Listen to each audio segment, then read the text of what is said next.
We have one last match for you guys here in the quarterfinals of WCS Challenger North America. My name is Fear Dragon. I'm joined by Zombie Grub, and we got a PvP on our hands. See who's the last player to advance on to the semifinals. Quick reminder that even though this is the last quarterfinals, all of the brackets going to be played out today. So you get to see the winner of this immediately face off versus TLO. You can see Masa versus Jon Snow, and of course the grand finals today. Yay! Yay, I'm so excited. So, with puCK versus Neeb being our next match, Zombie Grub, how are you feeling about this match? I know that a lot of people probably have their opinions on who is pretty favored in this. Me, I'm so excited. You're excited? No, Okay. I'm favored. I'm favored. I don't lose at all. I'm a caster. The viewers win. Yeah. Oh, yeah, that one's always a great line. I do believe that Neeb will take this, if not 3-0, 3-1. I know you have your spiel ready to go, though, and I feel like you're just being polite and letting me talk about this, so... No, so here's the thing. I do agree with you. I think Neeb probably should win this. He is favored. puCK has a really, really bad win rate in tournaments versus Neeb, but the funny thing is, the score doesn't usually tell the tale of how close a lot of these games end up being. A lot of the times, like for example, the last time they faced off in WCS Winter, they played in the round robin, and for example, actually on this map, puCK lost because he went for a proxy Stargate and just kind of went for a move and said, I hope you don't also go for Stargate, and then lost to an Oracle. Or he tried to make some aggression happen, and he narrowly lost out on the micro, but it was a very, very close fight. So I do think puCK is capable of taking, like you said, like a game or two. It's going to be hard for him to take 3, but I think it's possible. I think it's possible for puCK to beat Neeb. All right, well... I'm gonna like play this up and just be like the straight man here and be like, nope, Neeb does it. But I know what you're talking about. Control, stop bullying me. I'm not gonna try and like do an in control voice. I don't even know how I would start with that. It would have to be something along with. I think it's less of the in control voice and more about the in control like mannerism. So maybe I'll try when we're back on camera. Okay. Yeah. Well, awesome sauce. Sorry we kept you late. He's like getting bored looking around. Starting up here in the top right-hand corner of the map, we have our red Protoss player from Ting. He is Neeb.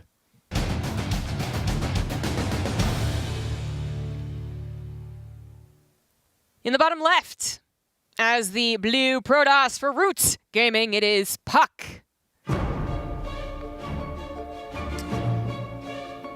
Good old puCK can have to deal with a little proxy shenanigans from Neeb. That is staying alive. I definitely was singing that Staying Alive. Way to go, man. I'm confused. Why? He's going to be staying alive against the proxy. Ah, there you go. Well, see, there we have it, Zombie Grub. You got some faith. You believe he's going to stay alive versus the proxy. Much like Disco, I think he will die. Disco's making a comeback, okay? Actually, you're not entirely wrong there. But no, seriously, this is Neeb. I think the before things get really heated, right? We're gonna have to talk about like Neeb has said in the past that he doesn't really know a lot. Like he doesn't feel comfortable in this matchup. Now that was granted against the Koreans, and he says that all the time. I know, don't give me that look. But he really did look like he was just always a little bit like, you know, he was just zigging when he should be zagging type thing. But he seems out on lockdown, and he's changing things up a lot by being the aggressor. While that's kind of expected in PvP, you have to play to the matchup. To really mix this up is maybe going to throw puCK really off. Yeah. So it looks like Neeb is going to try and leave that pylon there just because he wants to be annoying, but also get a scout out and see what units came out of the gateway. So he sees those 2 stalkers. His stalkers are going to be staying in the mineral line, and puCK saw the lack of extra pylon inside of Neeb's base. So you can see how adamantly he's looking around for the proxy, and the proxy is in a very common proxy location. I am quite surprised he's not actually looking at that area because that is one of the most common proxy spots. I feel like it's almost like the old common though, right? Where like, so he does eventually go around them. Please see that. Oh my god, So as I was saying, like it's kind of like the old one where it was maybe so used that it was stopped being used. But shield battery timing was clutch. Yeah. puCK is still going to be down a worker or 2, but this isn't nearly as bad as it could have been. He's also been able to deflect the adepts of his opponent. He's sending his own adepts across the map and is going to be pretty happy when he sees that, Neeb didn't quickly expand, although he does have a probe down there. And that probe is actually going to be head back up. Oh. Well, the adepts can finish the shade and still get a probe, but the Oracle comes back. Oh, that's a nice recall. Yes, it is. And he's not even going to bother. Nice not popping the Pulsar Beam because he does still have the chance to double up the Oracles and go for some damage, even if maybe he assumes that puCK's okay for now, which he certainly is. He's got Stalker, Adepts, or Sentries for a little bit anti-air. Now he's going to go Warp Prism, and he is setting up for the ability to be aggressive, a Pylon for Adept Warp-ins, but also carrying around units. puCK only has 2 Stalker. He's getting a 3rd Stalker. I was going to say, when there are 3 of those Oracles out, if puCK is even slightly out of position with these 3 Stalkers that both get Revelation as well in the Warp Prism, yeah, puCK has to unload. Because if 2 Oracles dive into that mineral line, they can ignore the shield battery. They can one-shot workers, and puCK will fall massively behind this game. Even with 3 Stalkers, you really don't do that much damage. Well, I mean, the change up here in PvP does help that, That's though. true, yeah. You do extra damage versus armored, which the Oracles are now armored. That's true. So, I mean, it was one of those things where, like, more Stalker's better, especially if that's what he wants to do anyways. Like, he's not trying to go into a bunch of Adepts for Resident Glaives attack or something like that, which he's not. No Twilight Council, right? We actually have a Robotics Bay. But he also probably would have been fine with 2 Stalkers if they're in the right position. But that is something that Neeb should always be threatening with, is that, like, if you ever move anywhere else or take away too many units from the anti-air, then I could come back in. Additionally, he's also going to be saying, like, if you do move anywhere, I will see that and I will be able to defend, which he absolutely can. Yeah, that Warp Prism being tagged repeatedly with Revelations is quite annoying for puCK. So he's going to rely on the proxy pylon that he got set up with that scouting probe, send some Adepts across the map, try and get some damage done. And he does have an observer over that army, so he knows the positioning of it. He can maybe see the opportunity to go into the main base and get some damage done. I like this. Yeah, there were so many probes that could have had the opportunity to block that. But Neeb was microing his, I guess, his Oracles again. Yep.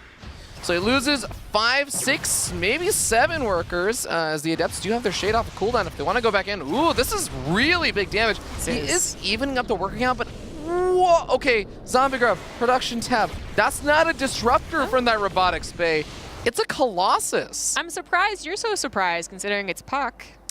You know, puCK actually, no, that was PvZ. I've been seeing puCK doing actually, well, you know, I won't reveal too much of his hands on his stream, in case anyone has not seen it. We'll leave that for Dario to discover if he ends up facing off PvZ. Okay. But we do have Warp Prism making its way across the map with the Colossus inside. But here's the thing.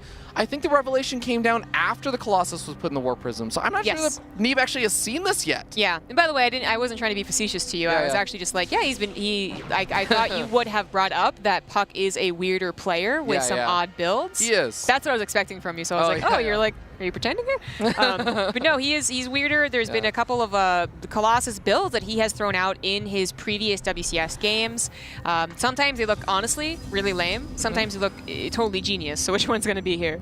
I could not have said it better myself, Zombie Grub. And look, the Colossus has been revealed. The Phoenix are going to be here to immediately go after that Colossus. Funny enough, this does mean the Warp Prism is not immediately target fire down, so it's available for some extra micro. He picks up the Colossus. The Phoenix are still working away at things, but look at this. The Sentries are getting picked away. It's just the Immortals and the shield batteries right now here for Neeb. Yeah, I wonder if those Phoenix should have gone off the Warp Prism, because he was also microing his own Warp Prism with Immortals, and if he had taken out the Warp Prism, that Colossus is dead. The 2 Immortals that are in range. Now 3 Immortals, and they are regaining their shields. Yep. And eventually the Hardened Shield's going to come back as well. The double Immortals loaded up into that Warp Prism now. Colossus setting off the barriers. I think on both of those, or making sure that the barriers are already set off. Another Immortal on the way. It's just more Adepts being warped in here for puCK. So he's hoping that he can use the Adepts as the frontline buffer, and they aren't going to take extra damage versus Immortals. And Neeb wants to use those Phoenix somehow, but it's just so difficult. The Stalker count's not, it's not nothing. You know, he's even morphing in more, warping in more, so. And it's not like Phoenix kill Colossus very quickly, right? Yeah. Here we go. The shield battery is going to help out quite a bit, keeping those frontline units alive for quite a bit of time. We end up seeing the Immortals get dropped very far forward, and look at this. We finally have puCK moving forward with his own Warp Prism, and he is going to unload that Colossus after the Phoenix have started lifting up some of the Stalkers, so they're not actually going after the Colossus. Probes being pulled off the line into the Colossus. This is where it's going to find some value, and puCK, he is barely gonna get close to breaking this. Oh my god, yeah, get close to breaking, exactly. That was a last second call, but 16 probes lose their life, and also... But when the Immortal drops, is he gonna... No, he's not gonna be able to right-click down that Immortal. Yeah. Also, because he pulled the probes, that was what caused him the most miss micro on his 4 Immortals. He had 4 Immortals, but he actually had to pull the probes as action. It's almost like, D&D, roll your action. And he did lose control, I think, of what could have been an even better army at the end of that, because now we're in that classic scenario of like, well, I have the economy, but now I lost my army. So say Neeb had 4 Immortals, a Warp Prism, and came across the map. Could he have done something? Maybe, but he doesn't have such a great counterattack, and actually puCK was even prepping for that potential. Yeah, and I think that's a smart decision. Now, being up 8 workers can really, really be helpful. I'm surprised, though, that puCK is not, well, I guess the Phoenix already still being out is annoying here, so going into Disrupt or something is difficult. And now the the single Immortal and double Sentry drop is nice, but he loses both Sentries. GG. puCK takes the first game. Ooh, that was an intense micro battle. Both of them. What's the verdict on the Colossus? I liked it, I guess, at that game. I did like it. I feel like it is such a... One Colossus does 2 things. Breaks force fields, in case that is a problem. Yeah. And then also adds, like, it adds DPS, but I'm saying that it adds like an okay amount of DPS compared to the power punch of Immortals or Adept shitting on top of things, something like that. It actually doesn't add like a lot, but considering how long this one lived, that's where I'm like, if that had gone down instantly, again, maybe the Warp Prism goes down and then the Colossus fails because you can't micro it, then that looks silly. And you saw that Neeb was trying to unload the Immortals very far into the front line to try and snipe off the Colossus, he wasn't able to. And over here, I actually want to note, one small little detail is that the Colossus is actually doing a lot of damage to multiple units at the front line, which is actually draining both of the shield batteries faster than otherwise. Because, sometimes like one unit's getting focus fire down, only one shield battery can heal that up, so the shield battery's alive a little, or has more energy for longer. It's small little things like that are really, really cool about this kind of build. Yeah. Oh man, what an interesting style. And puCK able to take the first game with this kind of weird opening here. You were talking about this. puCK, he is known for having kind of weird styles, but I think it's been a while since he's really embraced that kind of weirdness for a bit. The last couple of PvPs I've seen from him, he has, this is you talk about this all the time. It's the puCK versus Estrella thing. Where it's like, well, maybe they just do it to each other because they're both weird and they both know each other so well. But he has been experimenting, it seems, with Colossus, and then Estrella did the same thing to him. You asked me if I'd actually cast that puCK Neeb game. Yeah. And I'm like, I don't think I did, because I definitely cast the puCK Estrella stuff. And that's where I'm like, gathering all this information from, is that puCK does this. I don't know if it's the same build. I haven't studied it or anything, but a similar build that I thought was going to win. And then Estrella absolutely slapped it down, and I was like, oh, is this just bad? Hold on here. That's the thing about puCK, is that he doesn't necessarily do builds because the Team Liquid strategy forums has dictated that this is the best way to play StarCraft. No, puCK does things because, one, he finds them really fun, and 2, they have some really cool, clever way that rewards micro. Yeah. Because that is probably puCK's biggest strength in StarCraft, is his micro is absolutely superb. I mean, I am almost scared to shy away from a top 3 control joke for NA micro or something. Oh my god, it's coming back around. It's been 9 years for Dragon. I know, right? No, but you're absolutely right. It's always been more the micro guy. He also wants to make those weird games. He said that. And then also he is good at he's good at making the tools that Protoss have look even better than they are. So, for instance, the Stasis Trap that Nate will nerd out of, right? But then in that game, he hit the Colossus so that even though their bot expand, I'm pretty sure was scouted, right? Because we had oracles all the time. Yeah. You don't know what is actually in there, even that they made it, right?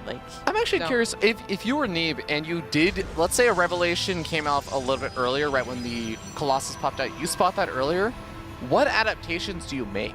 I'm not really sure. But I feel like if Neeb had faced it before, then he might have had that little bit of mental edge. Because I think that's what it goes down to, right, is mental edge. And where do I position my army? Yeah. What am I afraid of? Because against a Disruptor, you'd be prepared to pull back. But against Colossus, you have to prepare to be aggressive. Which that's very true. He did accommodate. He tried, but yeah. And then also, if you had known about that build, could you have seen it coming a little bit sooner? I don't know, because at the end of the day, I'm actually not sure that Neeb has had to face that type of attack or that unit composition before. Okay, interesting spot for this probe here from puCK, and This is before Cybercore finishes up, so he is going to throw down that pylon, and immediately after that Cybercore finishes, I'm expecting to see some form of a proxy. The location of that still kind of suggests it's a good chance it's going to be a Stargate, but every so often, puCK does like to do, I mean, actually, not just puCK. We see a lot of pros players like to do things like the proxy robo or Twilight Council, things like that. Twilight Council usually goes in the corner, though. Yeah, that's like hidden tech. Yeah. We pay attention to the gas he has left over. So he goes for adepts. Feels like he's going to be waiting for that Stargate gas, then 150. Most likely one, yeah. And there we go. So yeah, that's, I mean, he's kind of like, I'm going to show you how to do it, I suppose, because we didn't really touch on it, but the proxy oracle stuff didn't do a whole lot for Neeb in that last game. Not that it was the, most catastrophic loss of income that he had. It's mostly like scouting information over any damage that he got done. Yeah, for sure. But this is, puCK's chance to now see if he can do anything with, we'll see what comes out of that. Single oracle, 2 oracles. Does he let that pylon finish? No, never mind. Yeah. I've seen like a very few number of Protoss players out there that if you go double adept, then they will actually let the pylon finish, because the adepts want to go across the map, so it means that you're actually walled in and have a harder time, but those Protoss players are few and far between. Neeb throws down his Nexus with the lack of the second pylon. He is wow, that was last second. Supposed to be suspicious of something. He does have a shield battery finishing up before the Oracle is even close to done. And puCK should be getting at least 2 blocked adepts. Oh my god, that probe almost blocked the pylon. Another thing we didn't go over was that the adepts of puCK last game did so much more damage than they should have. So that was a 100%. Huge difference. 100%. The 2 adepts versus 1 stalker, and that stalker is kind of trapped. Okay, puCK is going to pull back with both of those adepts, but here comes in the Oracle. The shield battery is there, so he's going to use the special trick that was actually discovered by printf. That if you can use a little bit of extra DPS from the Oracle, you can actually get through the shield battery damage. It's a really cool trick. I'll talk about it later more in detail, because right now the adepts are getting more damage done. Neeb assumed the Oracle was done doing damage and then focused on his own micro on the other side of the map. And the shield battery's almost out of energy. He responded very late to the 2 adepts attacking his probe line. The one thing I did not expect in this series for Neeb to lose out to would be typical adept shade-ins. That seems to be what's happening, though. Yeah, it's one of those things that you want to be like, oh man, that really shouldn't be happening. This is just sort of the nature of PvP these days. I mean, we even watch like in the GSL and stuff. There are Protoss players that are still just, the 2 adepts, they come in a little bit later or something than you expect, and you've seen Protoss players fall to it. It's a really, really brutal part of PvP, but it happens. It's almost at that stage where, like, you're absolutely right, where the pros are even still missing it occasionally, and you have so many people throwing down the pylon just to warp into adepts and check. Yeah. That I'm actually kind of surprised that it lasted this long without any, like, hey, is this like a little too strong for the attacker questions? Yeah. Because it almost seems like sometimes it is. But I wouldn't have minded if like Force Field actually blocked adept shades or something, because then there'd be some other ways, but. Such as it is, we do have Resonating Glaives on the way here for puCK. He did do a lot of worker damage, but it's actually even on workers, and his own natural is only just now finishing. So it's not necessarily the end of the game like it kind of ended up being the last game. Yeah, it is the reverse Nexus scenario of last game for the players. 2 Oracles, gonna live, still have the potential to do more damage. Yep. But this is now all on the scouting of a Neeb, actually. He needs to see that the Resonating Glaive Adept attack is on the way. He saw a Twilight Council. I think he also just saw the warp-in of Adepts at that proxy Stargate pylon, so he does pull back. He's not getting up any shield batteries or anything, though. Yeah, and this is also where I feel like you would just, if not have a probe waiting to wall, you would even, like, auto-wall. You just, like, literally put the wall down and, like, yeah, you can't do this. So did Neeb actually recognize this is what's happening? That's a really good question, because I'm not even just afraid about him letting the Adepts into his main. I'm a little bit afraid about the Adepts just shading onto the Immortals, and with no shield batteries and half the Stalkers there. Yeah, that Neeb literally just loses his army to the Adepts. Well, yeah, the sentries will certainly go down. They're trying to force field away the adepts from the other parts of the army. Oracles don't have that much juice, but anything helps. A second immortal from the high ground comes down to take out the stalkers. Maybe this isn't so bad. One of the immortals is going to get taken out by the adepts, maybe over here. But yeah, that one immortal focus firing down the stalkers. Neeb did a great job with making sure the Stalkers died very early on. Okay. There's the wall off, and Good. it seems like puCK is going to have to cancel that Shade. He invested a lot into that attack, but he does still have an economy, something behind this. You have a second attack for sure. Yeah. This stuff, like the Adepts are not that expensive. A little more expensive than Charge Lots, of course. And he's building probes back at home. I do wonder how valuable that is if this doesn't work, but we'll find out. Yeah, he won't have transitionary tech. He won't, like, for example, the Templar Archives is on the way. They have Immortals out there for Neeb. puCK is just going to have the Adept. So like you said, it's a second attack. I don't really think there's a third attack, though. puCK got so supply blocked. This That's is painful. worse than the supply block in GSL that Artosa said lasted 400 years. Yeah, that's pretty bad. The Stasis Trap in the main base, that one's got me questioning. Yeah, what's so cool about that in his other game last week or 2 weeks ago is just that he actually had something to bait into it. Yeah. But I'm not sure he's going to, not much would go after the Oracle at this point. Yeah. I guess the Oracle's the only thing that would bait into that Right. location. Right. Yeah. So I mean, but I guess if 3 Stalkers did go up there because they were really scared of 1 Oracle, that's a big deal. Oh, actually, you know what?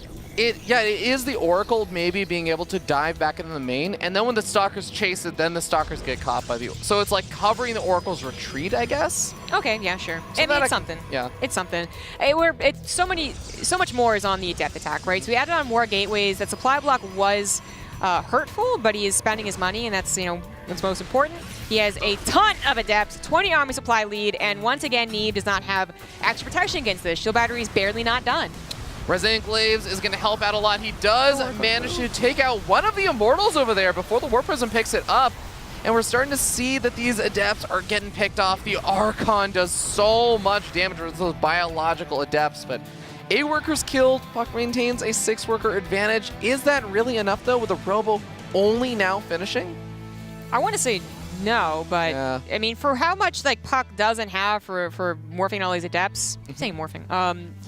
Neeb does have Archons. Okay, I'll give you that one, but he never went in charge. He doesn't have any of his own upgrades, and puCK going into Robotics Bay I think makes the most sense. Going up with Disruptors to not need upgrades or like extra technology in a way, and he can always threaten with the Adept Shades. So will Neeb ever actually push into him, even if he wasn't going up to any other tag? Yeah, well, finally, we see a little bit of counter-aggression here from Neeb. He goes in with a Warp Prism and 4 Stalkers, forcing a recall out, and all those Stalkers can easily pick up into the Warp Prism, retreat on out, but killing off a few workers and just forcing puCK back. You can see that actually buys the space he needs. Go after the Stargate. Is he going to be a little too far out into the map? Adepts are making their way forward, but I guess they still got a little bit of distance to cover. I'm kind of surprised that he recalled that much. But he recalled, but then he also pulled back. Yeah. Well, I think he had to pull back because if he left it there and wasn't paying attention, he would have lost true. half his army. Okay, well, it looks like Neeb is going to be able to get that pick off on the pylon and the Stargate without any major repercussions. The Stargate allowing the Phoenix to be made over here, and hey, that is going to be a late recall, so the Warp Prism takes some damage. That might matter a little bit in the engagement, but it's mostly Adepts out, so there's not a whole lot to take out the Warp Prism. puCK was predicting that, so Phoenix has been ready to go for a while, actually. Again, no wall. just threatening. Yeah.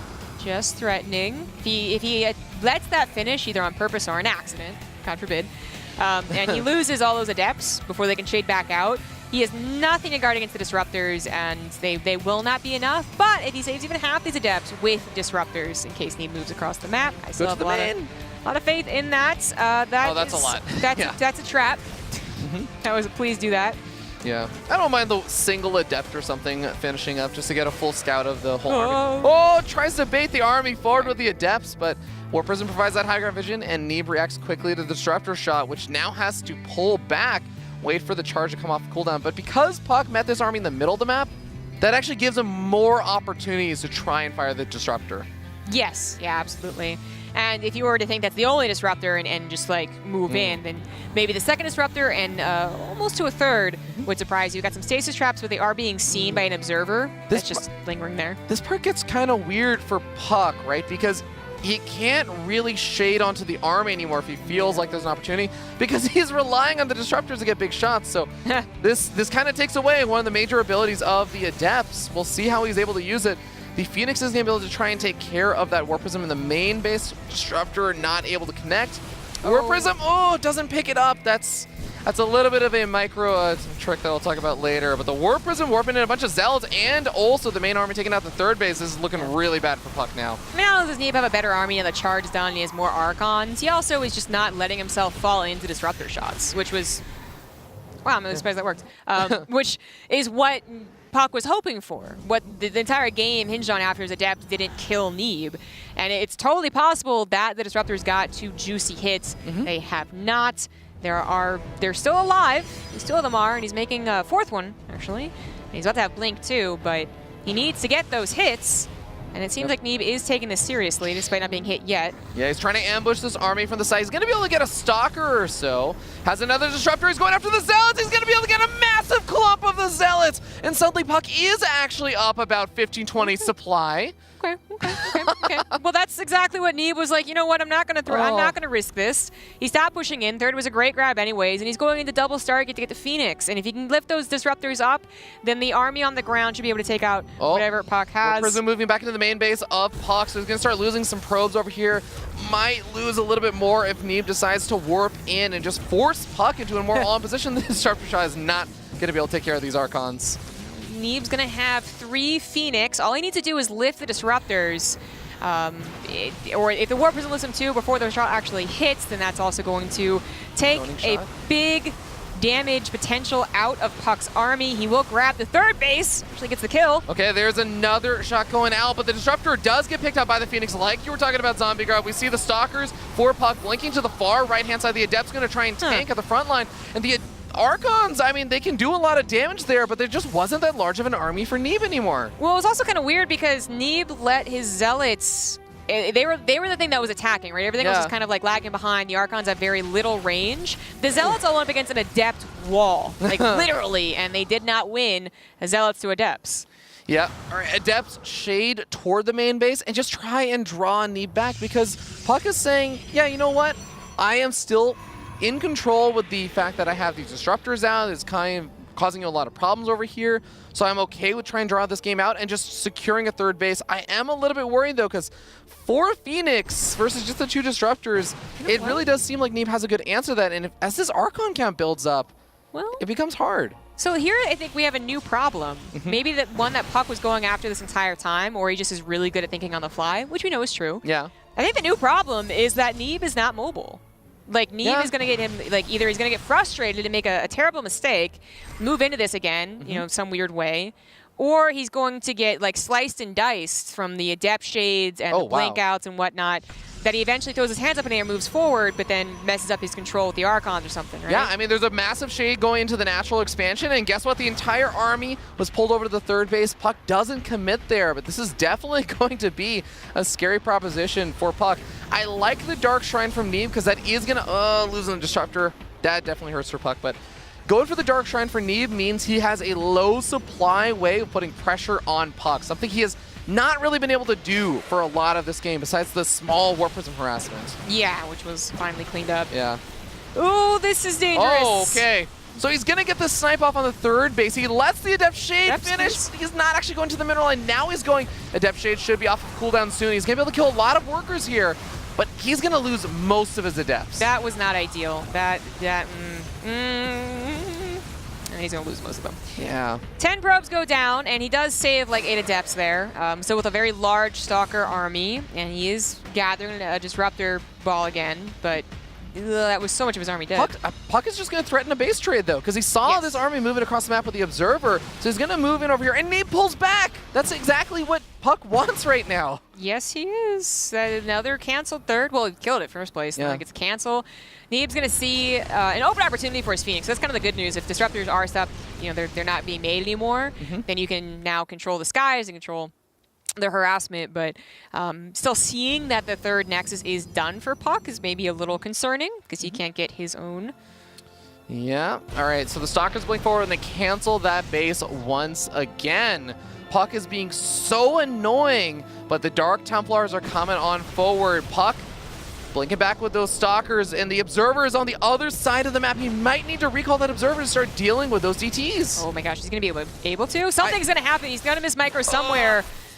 He's not taking care of the DTs. His War Prism almost died, and he needed to control the game in order to make his army work. Now that he can't, now he's being pushed back. Neeb should be on his march to victory.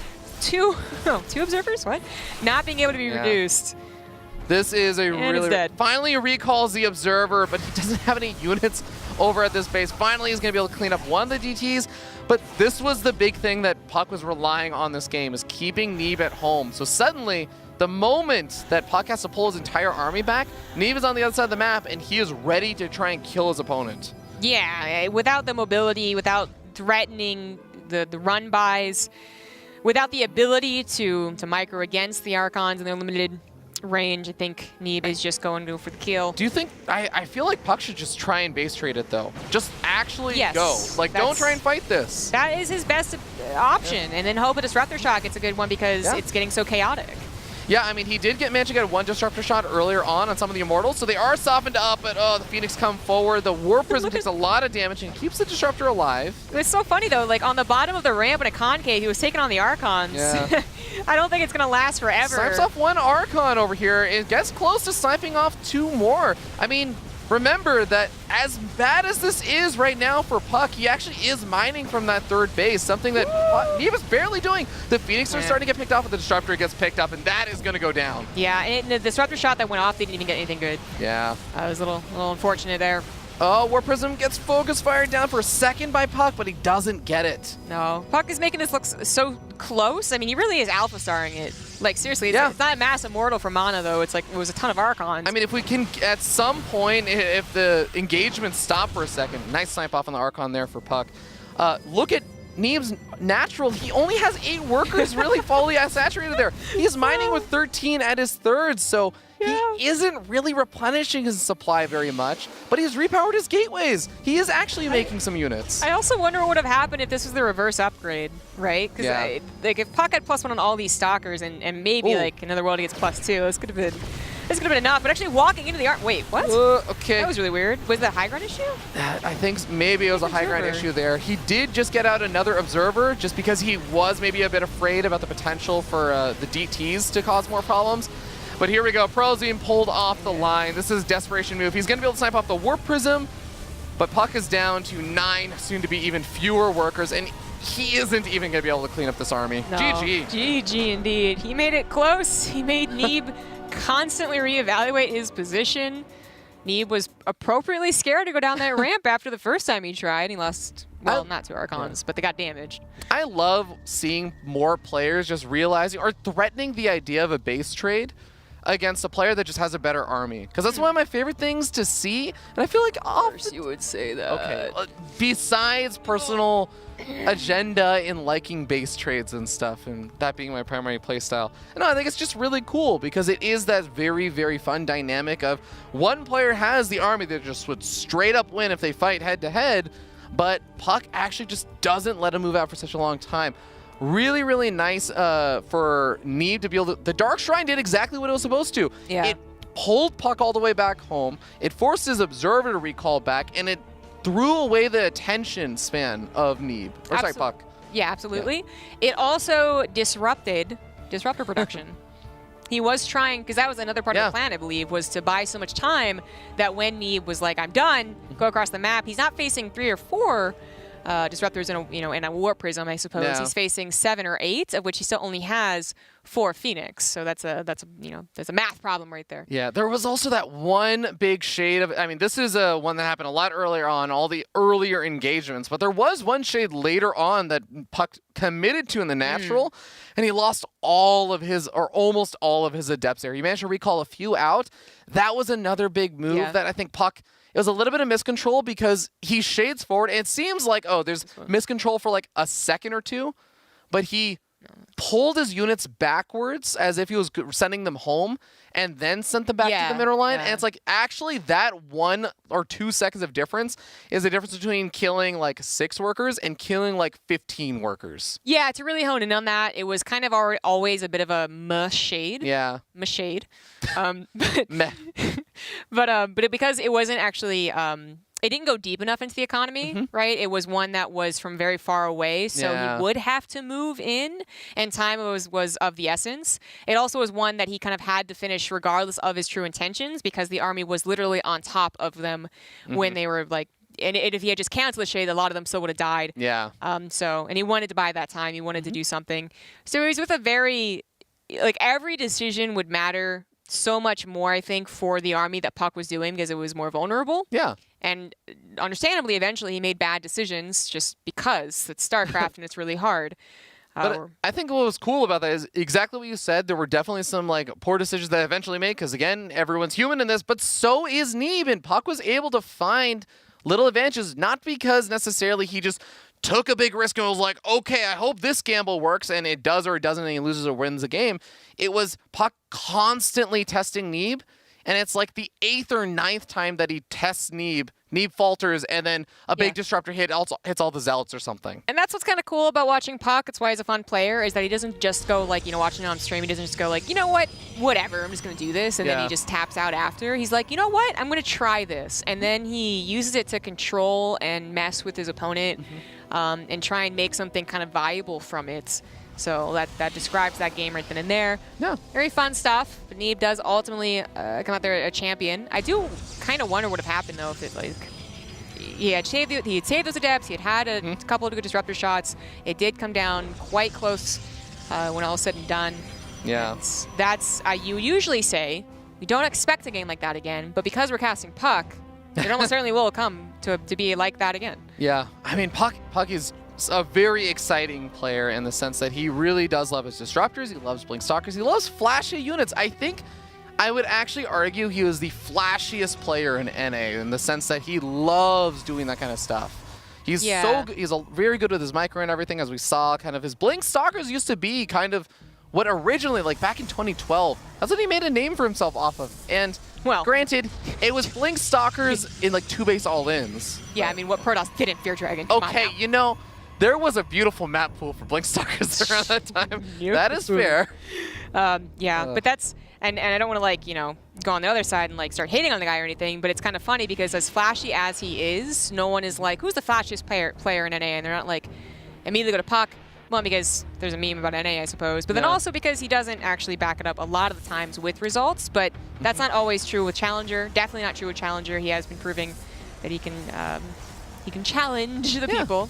So we are going to have another proxy from our boy in blue. And Neeb, of course, is immediately going to scout this out after seeing, didn't see all your pylons. That means that you have some outside on the map. It looks like Neeb, I imagine, is going to go for that pylon block again. No, he just actually goes back in. So is he going to stick around, or is he going to throw down the pylon? Throws down the pylon because he wants to see what units come out of this gateway. He wants to know, are there adepts coming? Do I need to leave that probe over at my front base or the front door? Or is it just going to be stalkers and I can kind of chill out for a bit? Well, he's going to be a lot more worried about what's coming down on that pylon. This time, puCK didn't wait extra, 3 seconds, whatever, for a couple extra minerals. He just immediately it's a Twilight. Was able to go for a Twilight. And unfortunately, he just got it. I do really judge, I will say it, I kind of judge putting the hidden tech option in the forward most obvious proxy position. Usually it's the gamble of, well, my Robo will be closer or my Stargate will be closer, but there's no reason to have a Twilight closer, and that is a very common proxy location. Yeah, I'm kind of with you just because there would be the fear that, like, Neeb would look at this and say, I think there's a chance it's a Stargate. You went for the Stargate before, so that is one of the common locations you look for. If Neeb had, for some reason, suspected it was a Dark Shrine, usually you'd look for it in the corners of the map. Yeah. So I think it's almost like puCK tried to mind game almost too hard, but we'll see. He is still going to go for the Dark Shrine and the Robo behind this, but the 4 Stalkers are actually going to be a bit problematic. This is a legitimate problem. This is already kind of a disaster. He lost the Adepts. They were caught shading, and the Stalkers easily took those out. These Stalkers are a little overly aggressive, I would say. They are going to be surrounded, but they will trade pretty well despite that. And back at home, Neeb did go for a Robo, so he's going to have the chance to get an Observer, even if he doesn't scout the start. Oh, well, there you go. He scouts the Dark Shrine and he sees the Robo, so he knows that it's going to be the Warp Prism DT drop. Does puCK still go for it, or does he just kind of mix things up and not really commit to the Dark Shrine? Because he let the Dark Shrine finish. He still has it. It's still a valuable tool, and you can still make Archons with it, but it is a lot harder to get value with it now. This just feels like a really bad game. But I do vaguely recall a GSL PvP where the Tastosis was saying the exact same thing, and then the other guy ended up, the guy who went for the failed Dark Shrine ended up winning anyways. Probably SOS, I don't remember. So I'm like, not ready to call this yet. No. Because DT's the thing, and you would know most, but as everyone pretty much knows, facing DTs is that when you think you're safeguarded against them, is when they suddenly just pop up somewhere they shouldn't be. Yeah, I mean, just the fact that DTs one-shot all the workers in the game, it really does make a big difference because, for example, puCK has only one observer to worry about right now. That one observer's in the natural, but remember, it's a Warp Prism DT play here from puCK. So that means that he can drop a DT in the main base, and he can do this later on in the game as well. And if Neeb doesn't have his observer at the correct base at the exact time and have enough units to kill the DT, he could still lose 4 or 5 workers, and those small little things do add up. A bit of miss micro there from Neeb. Yeah. Stopped them short. Nope. But also miss micro from puCK. He could have gotten that one puCK is busy with the Warp Prism micro, and so is Neeb, it seems like. So the one Archon going after some probes. The thing that's really cool about Archons, by the way, in this matchup, is unless there's only really one way you deal with Archons. Oh my god, that Warp Prism. No. Recall. It's time to recall it back, I think.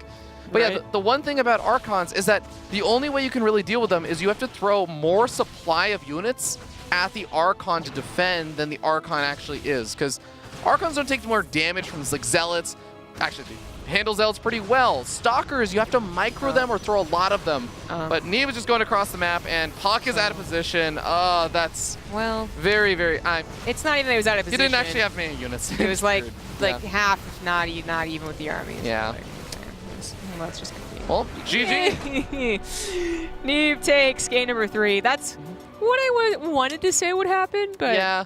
I wanted to give him like the benefit of the doubt. No, I mean, there are definitely in games where, for example, the Warp Prism and the Archon or something, they buy more time, right? Or yeah. If the Warp Prism isn't so nearly dead, then there's a chance that more DTs or something get warped in, or the Archon kills a bunch of workers, and puCK doesn't have to defend his low ground natural. He can try and defend his high ground or something and buy his time. There's like weird things that can happen, but it is absolutely a spot where puCK is nearly dead after something like that. It was a disaster. He didn't get by any time with the first adepts or do any damage with them, and then it was all scouted, and then his Archon was almost killed. And he was trying to robotics bay into what you were talking about. If he does buy 15, no, not even, because the robotics bay wasn't even done. That's why I was like squinting. Yeah. It wasn't even done. But if he buys like a minute and a half, which is a lot to buy, but let's just say, then maybe he has a disruptor. Disruptor's in a dream. Exactly. You always have a dream if you have a disruptor. Absolutely. Well, ladies and gentlemen, we're going to be going to Game 4 in just a little bit's time, but before that, we're going to give these players a break and a bit of time to think about what they want to do in game number 4. So we'll see you guys in a little bit. You're watching WCS NA Challenger.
Welcome back, ladies and gentlemen. We are moving into game number 4 of our Protoss versus Protoss here in our last quarterfinals match before we get to move to the semifinals. My name is Fear Dragon. I'm joined by Zombie Grub once again, commentator since 2011. What were you doing in 2010? Was going to school, pretending I'd be an artist. Oh, okay. That got really sad. Happy birthday, Zombie Grub! Game number 4 is going to be on year 0. Currently, the series score is 2-1 in favor of that guy over there, Neeb. Me? We're going to see... Not everything is you winning, Zombie Grub, just because it's your birthday. All about me? But yes, Neeb is now 1 game away from advancing on to the semifinals and getting that seed to WCS Spring alongside it. Has he ever not gotten a seed through Yes, there was a Which time. one? It was in I think it was in 2017 because Okay. it was in 2 years ago. It was during the time that Neeb was most dominant. And I remember this because there was one Challenger season where he got knocked out and Jon Snow was on the path to have gotten top 4 at every single season of Challenger, which is something even Neeb wouldn't have done. But then Jon Snow fell short in the qualifying match at for Montreal. Okay, but I guess I was talking about the format we currently have, the studio broadcasts. Oh, the studio broadcast, yeah, he's been here every time, I think. Okay. But you still brought up a good point. Yeah. It's just, it was a very different, like, it does, like, let's be real, like, it adds a little bit of prestige when it becomes a studio broadcast, Yeah. not to, like, toot our own horn or anything. That's But, okay, it's your birthday, you can toot your own horn.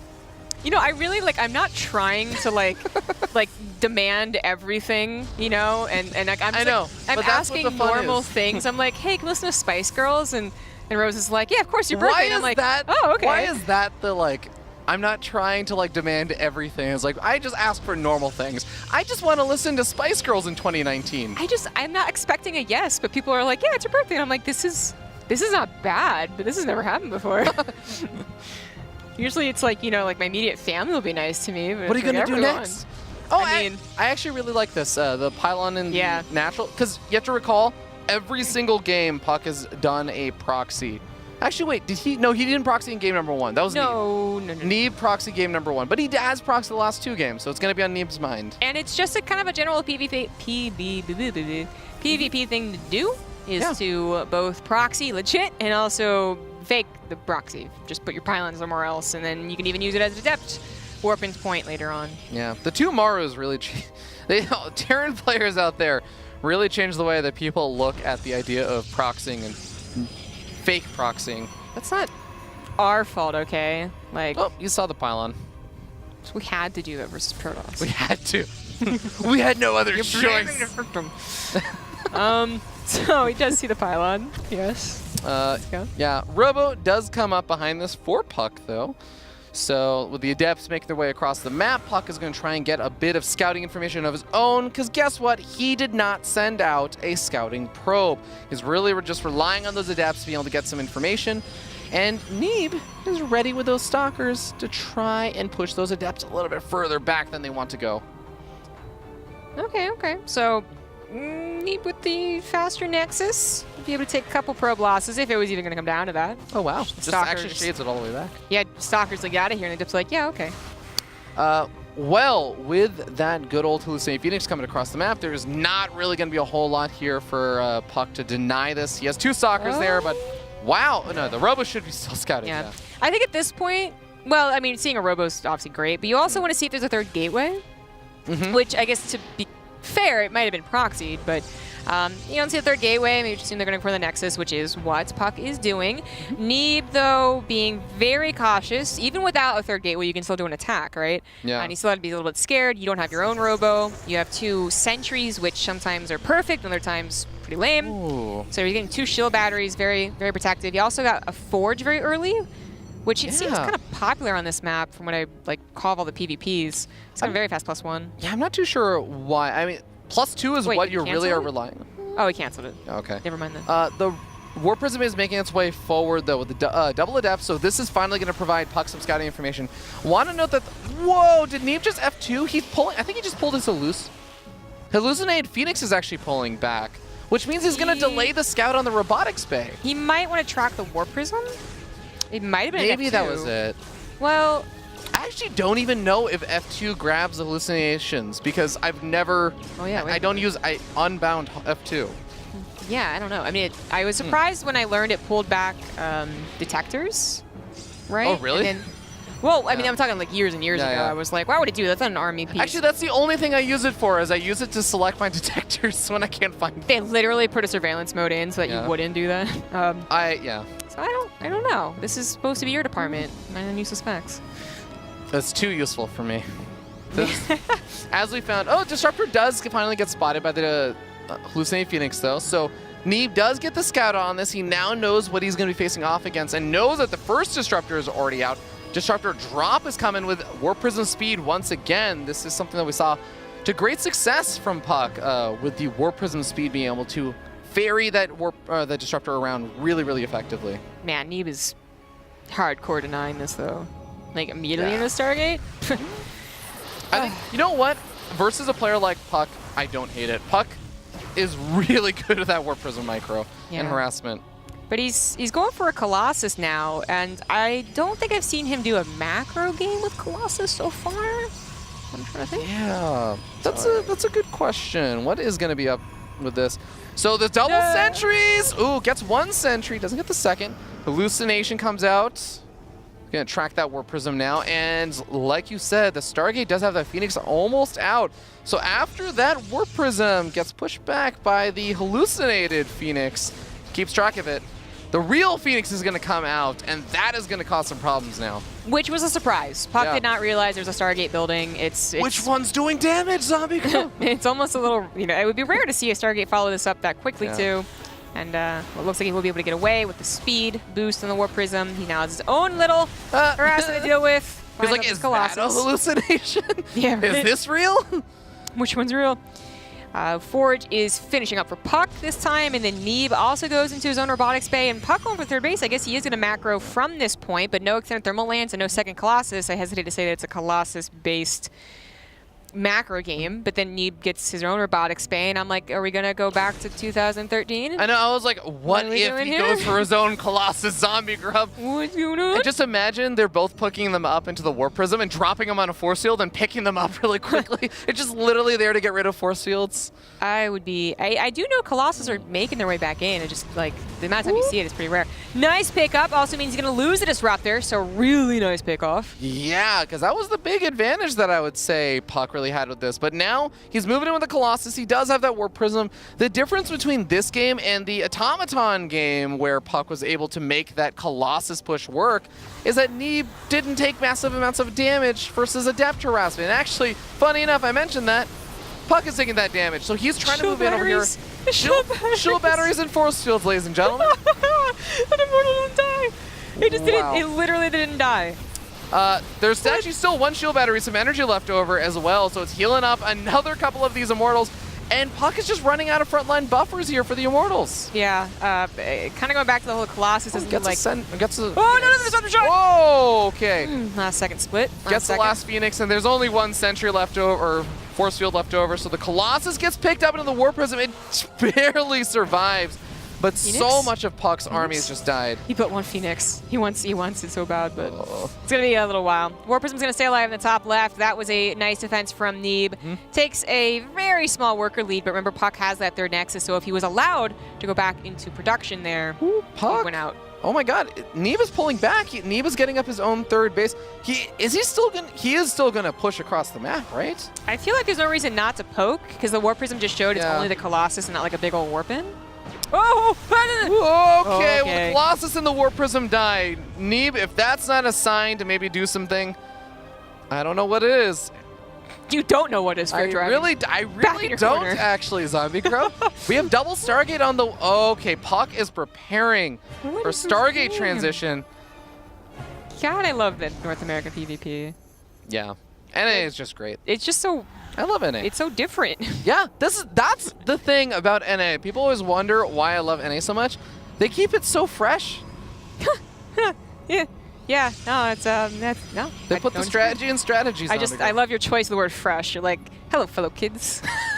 Well, I mean, they are mostly kids. They do know how to wear the freshest clothes and play the freshest strategies. Yeet. Oh, Stalkers getting close, but Disruptors gonna be able to push those back and loses one.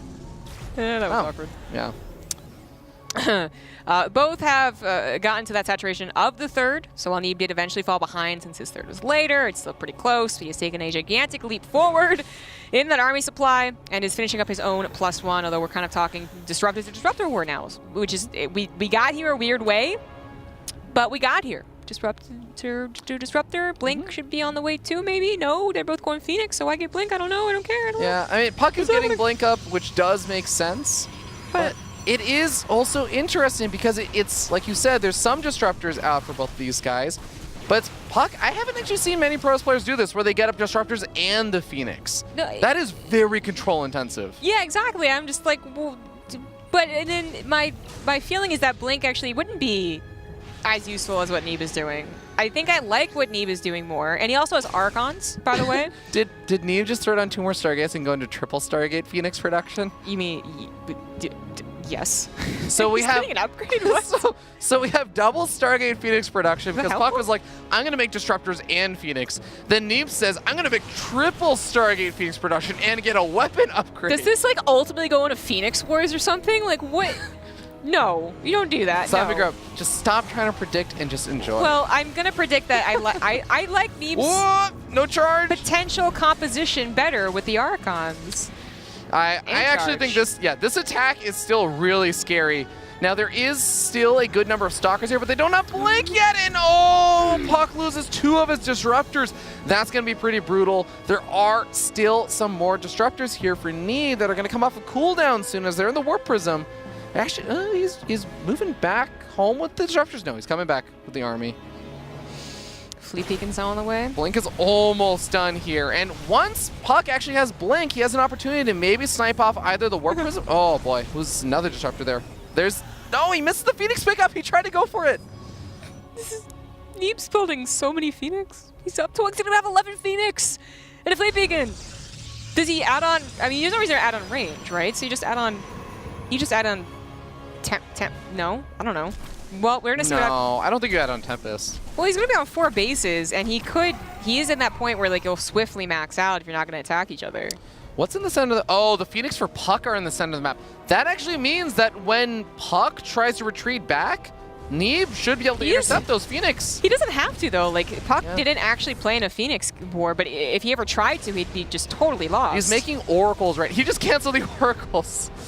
This is so silly, but now, and then it goes in the weird thing where if you have Phoenix, if your opponent has Phoenix and you don't have Phoenix and you don't have a lot of Blink Stalkers ready to catch them, they just kill probes. Yeah. They don't care if there's a couple of cannons there. Although this is really nice. puCK split up his Blink Stalkers to catch 2 of the Phoenix, but he still lost 15 probes and a couple of Disruptors. Yeah, both these players taking a 4th base. Anion Pulse Crystals on the way for those Phoenix of Neeb. So you can use the extra range, and those Phoenix can still do some more damage from a further distance away. Here we go, though.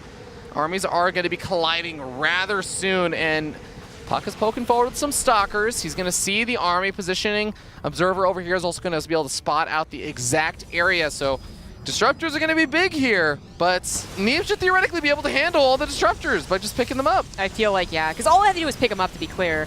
He didn't just pick up on that one. Yeah, still gets the kills over there on a couple of units, but I think that Neeb still has so many Immortals. It's just Stalkers and Disruptors here. And Phoenix with an upgrade. This is a big problem right now for puCK. He just doesn't have the army he needs to handle the army of Neeb, and Neeb sitting up 2-1. Looks like he's taking a massive army supply advantage, and puCK is microing his heart out with these Blink Stalkers. He's using a choke point, which is really nice and commendable, but he is sitting down about 40 supply at this point. It was a really, really wonky and cool game with a lot of different kind of mind games going on. Yeah. But Neeb still won out in the end. GG. Absolutely good game. I feel like towards the end there, I saw some upgrades that were totally unnecessary. I think Neeb got in his head that there might have been a Phoenix war when there really wasn't. He did see the double Stargate, and he was like, maybe. Yeah, the Phoenix range is what confused me the most. But Yeah. I guess you could say that getting upgrades for that many Phoenix is always good. And that was no longer about the Phoenix War. That was just like, hey, I have Phoenix. I should upgrade them. But I'm really proud of Neeb, you know, because he played one of the weirdest games and won out not just because maybe his mechanics are better, but also because he played a weird game, weirder and better. There's so many just like, well, he does this and I do this, and then he does that because I did this. And Neeb actually won that type of game. That's usually not where I'd say that is his strong point. Yeah, those shield batteries, by the way, in the natural really came in handy because I know that originally they were coming down and it was Neeb maybe even just getting a little over paranoid about the big attack coming in from puCK when he had a like disruptor and stuff coming out. He was going straight to disruptors, but those shield batteries were what saved the day and kept those immortals alive versus the big attack.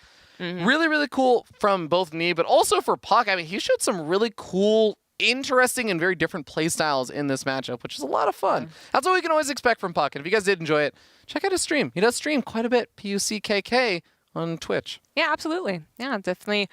It ended up going the way we expected, where slow motion, where puCK did play the weirder style, force the weirder style, even though Neeb kind of played well too at this game, and as such got one game under his belt, but was ultimately 3-1. It kind of was like, we nailed that one. Yeah, but I mean, I feel like this is the story of puCK versus Neeb always. Yeah. Neeb almost always still ends up winning out in the end, but there are some really close and weird games that always end up coming out of it. It's always a joy to watch. I always really end up enjoying them. And I look forward to the one day when puCK will finally defeat Neeb once again. One day. When was the last time he beat him? I think it might have been like 5 matches ago, something really? like that. Yeah. Okay. It happens every so often. Okay. It's not like once every decade. You guys can see over here, that is all of our quarterfinal matches done all along that top-hand side. So now we get to move into the semifinal, Zombie Grub. Masa versus Jon Snow. What are your predictions for this one? Masa's got this. Masa's got this? All right. Let's see if Jon Snow has something to say about that. We'll see you guys in a little bit with that first semifinals match.